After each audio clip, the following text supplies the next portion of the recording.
All right. Hello. Welcome, everybody. Glad you could join us. I'm Terry Dockery. People call me Doc. I have a doctorate, which makes me Dr. Doc Dockery. I am, this is part of the Scaling Skills Master's Degree course. This is 12, 12 presentations based on the 12 chapters of my book, Leadership, Happiness, and Profit, 12 Steps to a High Performance Business. That's available on Amazon. This is class number 4. Focus your vision, in which I'll talk about how to focus your strategic planning efforts. So I'm recording this session. If you guys will mute yourself while we're in the presentation, the recording will come out better. And we'll roll on here. Okay, so y'all know about me, doctorate in industrial organizational psychology. I had a strange family, made me want to study psychology. I paid my way through college selling men's clothes and liked it, made me want to study business, so this seemed like a good fit. I have been called one of the top business scaling up experts in the country, and I think that's true. Used to do Fortune 500 consulting. I moved downstream, small to medium business, primarily to get control of my time and not miss my kids growing up. We've doubled people's revenue and happiness all the time, and I do a lot of work with family business because it takes my special skill set. I've been happily in love for over 40 years, got 3 grown millennials, 3 cute grandchildren. I taught Shaquille O'Neal when he was at LSU. He did very well in his career. I'll take full credit for all of that. I played harmonica, put the harm in harmonica. We won the Lucille Award from B.B. King as the best amateur blues band in the country back in the day. And one time I hitchhiked from Berkeley, California to Augusta, Georgia. So I've done a lot of adventuring in my time. The goal of the master's degree, give you the skills to scale up an organization while living a happy life. I know plenty of rich, miserable people. That's not where you want to wind up.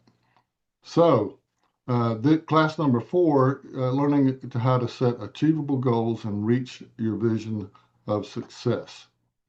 So, my presentation philosophy, I want to give you as much content as possible. I'm not even trying to make it engaging, particularly in terms of Q&A. So if you'll hold questions to the end, if we have time, or I'm certainly willing to talk to you all you want to after the presentation if something piques your interest or for whatever reason. And that's because what I'm trying to do is change how you think.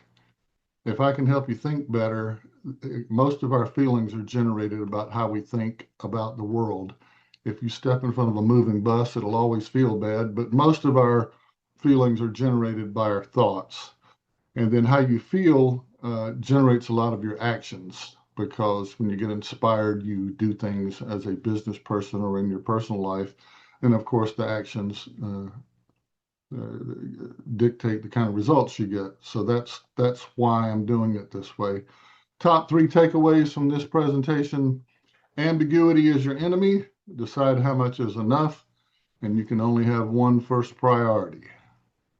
And think about, if you get an idea, you get an inspiration, and if you want to follow up with me on it, that's fine. But if you're not going to change anything, you're going to keep getting the same results you've always gotten. I assume you're in this presentation because you're looking for new ideas. So my business scaling model, I focus on leading indicators. A lot of people want to talk about the money, and that's important, of course. That's how you keep score. But if you've got the right business model or strategy, which means you're selling stuff to people that they're willing to pay for, and you've got market potential to grow, you get the right team of folks who can really get the work done, and then you get them working together on the teamwork, you literally can take the company anywhere you want to go. And so you get doubling revenue, and being happy along the way is not nearly as tricky as it might sound. This is my book. We're on chapter 3 right now. We'll bob and weave a little bit, but if you'd like to, that's available on, in printed and digital on Amazon. So, focus your vision from my book. I was working at a steel mill doing some consulting in Pennsylvania, and I asked one of the VPs, "How's it going?" He said, "Well, we're making glacial progress on 1,000 different fronts."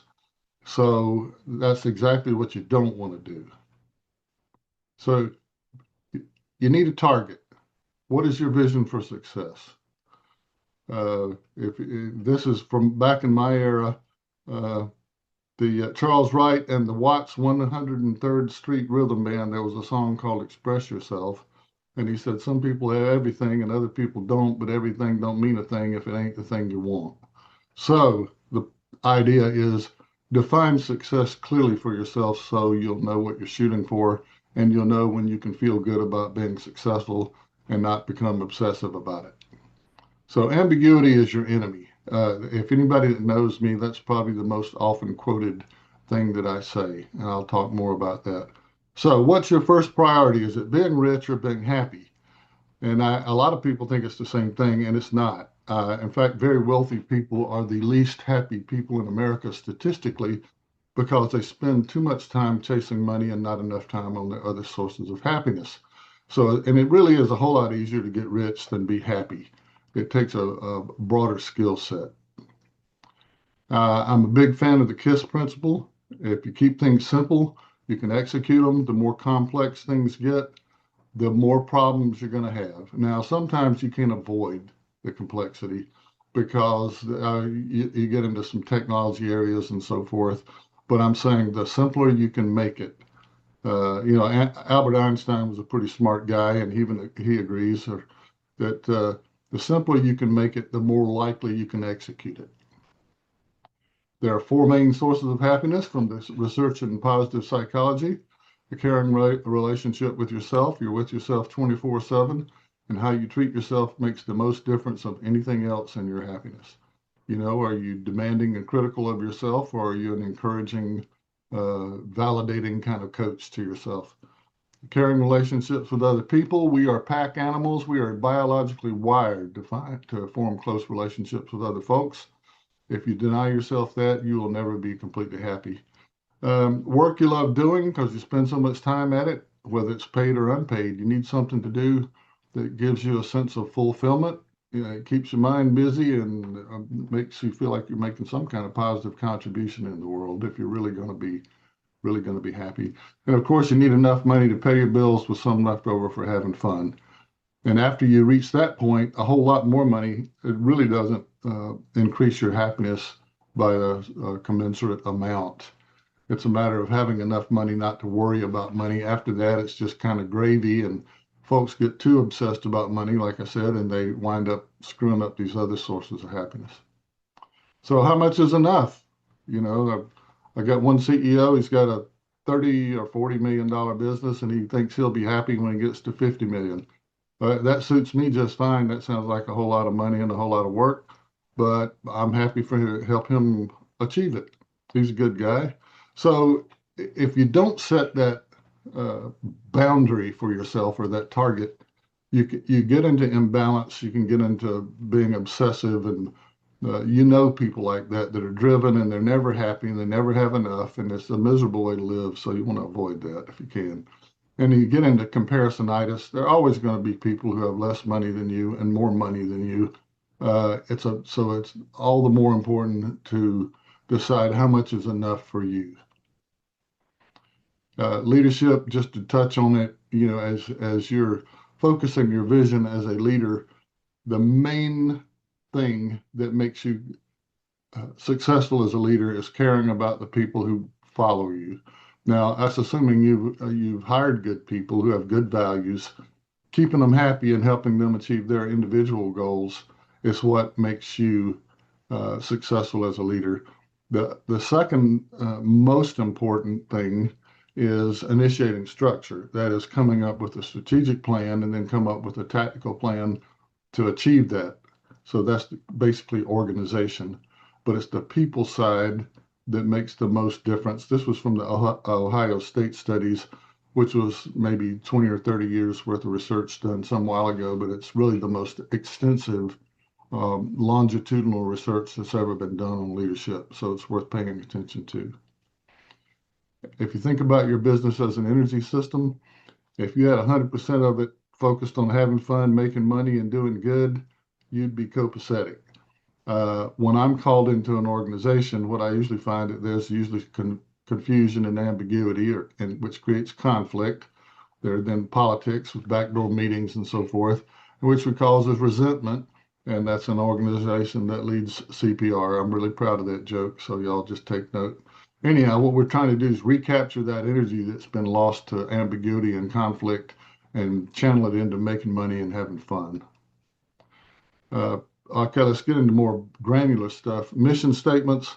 I don't know if you've ever walked into a place and seen on the wall a mission statement that looks like the Magna Carta, where they throw everything but the kitchen sink into it, and it's not effective because by the time you get to the end of it, you forgot what they said in the beginning, and it's just sort of overwhelming. It certainly violates the KISS principle. When I do a 3-year vision, for instance, we do what are you shooting for in terms of revenue, profit, geographic footprint? Are you going to have satellite offices? Or are you going to have one office? Where you're going to be located? What market are you going to serve? How many? And you start thinking about staffing. How many employees? What kind of technology? We can get into all that, but what would you like it to look like in 3 years? And you'll never be exactly right, but you need a target that you can shoot for, and then you can do some mid-course corrections along the way. So in a mission statement, what do you do? Who do you do it for, and where? That's like my mission statement. I provide business scaling up while happy services to small to medium businesses in the Atlanta region. Well, actually, that's no longer true because now I got a Louisiana uh, thing. That was just kind of happenstance because of my relationship with my high school buddy there. But in general, so I'm going to have to change that, I reckon. Anyhow, core values. So what are the 3 to 5 core values that define how we do things around here, which literally is your culture. Your core values are your culture.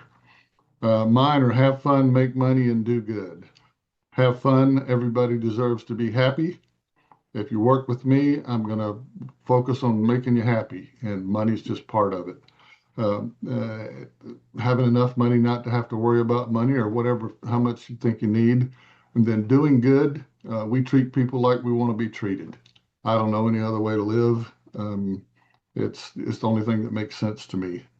So core values, I've seen one, just horrible ones, but you want to keep it simple and focused because it literally is your culture. And when you're doing performance management, you say on the sales position, you would evaluate somebody on closed sales, but also how they treat the prospects, whether they're being ethical, yada yada, the doing good part. Are they treating people the way you'd want to be treated? That's part of their performance, is adhering to the core values and the culture if you want to grow up a sustainable, successful business. So in terms of recruiting good people, and I'm telling you folks, it's about attracting and retaining talent. Your mission, vision, and core values on a single piece of paper make a very powerful tool for recruiting new talent and not trying to overwhelm them with everything. But boy, it's a great conversation starter about here's who we are, here's where we're headed, here's how we do business. Would you like to talk more about it? In strategic planning, one of the tools I like is the value for coming up with your value proposition. What kind of car are you? At one point in my life, I owned 4 Hondas and 1 Porsche. And the car experience at the Honda dealership and the Porsche dealership were quite different. For starters, everything at Porsche cost at least twice as much, and they had a cappuccino machine in the waiting room. They didn't have that at the Honda dealership, but it's a different value proposition, right? How does it affect your marketing, your pricing, what market niche you pursue? So I find it as a kind of a fun way to think about, are we a Bentley? Are we a Yugo or or a Honda Accord? What's your value proposition out there in the marketplace so you don't fall prey to trying to be all things to all people? The law of diminishing returns. This is part of the KISS thing. If you set too many goals, you won't achieve them, especially in strategic planning. If people got a lot of stuff on their plate day to day. When people set 11 to 20 goals, they usually accomplish none of them. 4 to 10 goals, they may accomplish one or two. If you set two or three big goals, and this is strategic priorities, I call them. What are your top three strategic priorities? And don't do more than that at one time. It's not wise to try to change everything at once, even though all the parts need to be aligned. In change management, you can only change so much at a time without hurting your organization. So set a small amount of reasonable goals and achieve those and then move on to the next set. Here's in terms of basic strategic planning and organizational structure, you can't run people over 100%. All these people that say, yeah, we're going in 110%, it sounds great, I guess if you're on cocaine, but you can't run over 100. You have to pay a price. So if you burn people out, if you run at 110%, at some point you're going to have to drop down to 90% to recover. There's just no way to operate at more than 100%. It's part of the business lore that I think is not very helpful.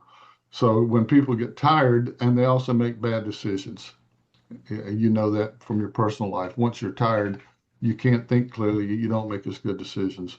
So the cure for that is building about 15% slack into your organization so that when you get a big opportunity or a big problem, you can fix it and keep growing without burning your folks out. Once again, you run off your good people, that's very expensive. So that's something to pay attention to. And that this whole, what I call it, the saint to martyr syndrome. People, you set these impossible stretch goals, you never reach them. People get frustrated and angry, and they start thinking you're a BS artist, or they start beating themselves up because they can't do impossible things. And on the personal level, they start feeling like a failure, da. So the problem of all that, is to set realistic goals in the first place, achieve them, celebrate them, and then move on to the next set of realistic goals because that's sustainable. Let's talk about strategy versus tactics. Tactics is doing things right, which is operational efficiency. Strategy is doing the right things in the first place, which is getting longer range results. So tactics really is how we're going to do it. Strategy is what we're going to do, is another way to look at it. There's some examples here. A company with effective tactics and strategy would be what Apple. Apple has done, they've got a clear strategy, they're premium pricing, they're innovative, they've executed it well, they've marketed it well. I'd call that working smart. An example of somebody with an effective, unclear strategy, but effective tactics. General Motors, even though they've cleaned themselves up a bit, they have a lot of cars. They had overlapping brands. It's like they were just trying to be all things to all people in the marketplace. I would call that working hard. It's somebody with a clear strategy, but any ineffective tactics. You can get other examples, but Wells Fargo, by fleecing their customers and lying to sales prospects, they wanted to be a big player in the banking industry, but their ineffective tactics and lack of ethics at one point really hurt them. And then an example of a company with unclear strategy and ineffective tactics is most of the tech startups I've ever worked with. They all want to get rich quick, but they're not sure how they're going to do it.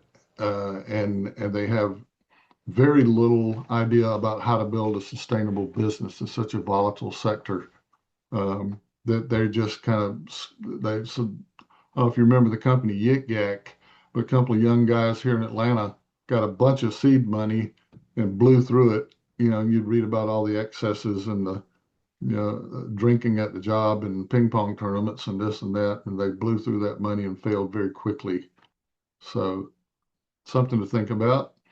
Big rocks and little rocks. This is a Stephen Covey thing that as you're running your business, know what those strategic priorities are. Get the big rocks in the bucket before you put the little rocks in, because when you put the water in, which is, like your operational uh, resources, if you put the little rocks first, all the little firefights and this and that, and you're not pursuing the things that are really important to move your business ahead, you're going to run out of room for the big stuff. Your time will be consumed. It's a time management issue. Your time will be consumed with fighting fires instead of advancing the business.